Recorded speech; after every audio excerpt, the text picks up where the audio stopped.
imposing a financial transaction tax, FTT, in 11 European Union member states would be illegal, according to the bloc's lawyers. The controversial tax aims to discourage risk-taking by taxing transactions of shares, currencies and bonds. The 14-page legal opinion concludes the move would exceed member states' tax powers. It adds that the measure is also incompatible with the EU treaty. The FTT, also known as the Robin Hood tax and Tobin tax, is set to be adopted by 11 EU states, but not by the UK. But the legal document claims the transaction tax plan exceeds member states' jurisdiction for taxation under the norms of international customary law, according to media reports. The non-binding opinion adds that the plan infringes upon the taxing competences of non-participating member states, making it incompatible with the EU treaty. The fact that only 11 EU members are signed up would make the tax discriminatory and likely to lead to distortion of competition to the detriment of non-participating member states,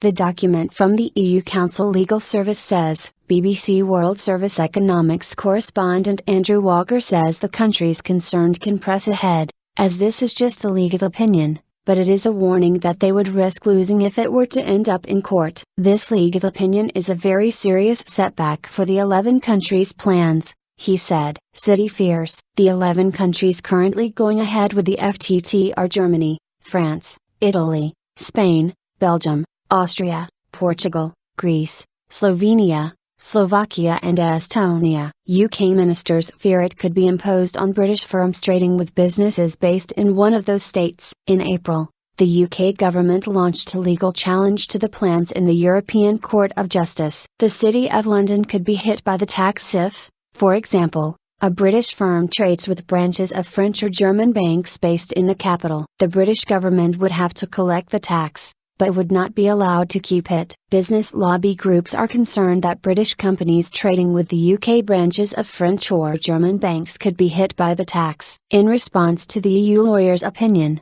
the CBI's head of financial services and corporate governance, Leo Ringer, said, "This opinion recognizes that the FTT would have damaging implications for growth, jobs and investment beyond the member states involved. So now is the time to draw a line under this flawed proposal." It also makes clear that moves towards further integration between a number of EU countries can't be taken forward if they impact on the rights of all member states, unless all states affected have signed up. The Robin Hood tax campaign group said the UK's legal move was about defending one rather rich square mile.